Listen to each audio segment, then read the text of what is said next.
Hi there. Today, we are going to understand. First, what is the Harami bullish pattern? Second, how Harami bullish pattern is formed?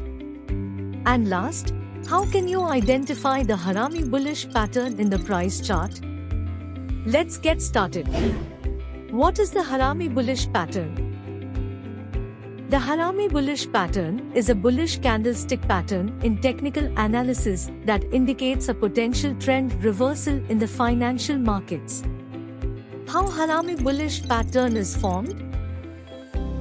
The Harami bullish pattern is formed when a large bearish candlestick is followed by a small bullish candlestick, which is completely engulfed within the body of the preceding candlestick.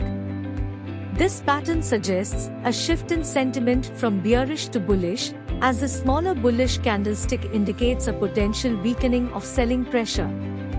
It indicates that buying pressure may be increasing, potentially leading to a bullish reversal in the price trend. How can you identify the Harami bullish in the price chart? To identify this pattern in the price chart, I have just opened the ICICI Bank stocks price chart. As you can see, the Doji star bearish pattern was made in the chart with all the major applied rules, so the market should up, and it does. Conclusion. In a simple way, according to many technical analysts and marketers, if an Harami bullish pattern is made, then it's a signal that the market will continue its trends. If you want to get notified about major candlestick pattern, then download the app now.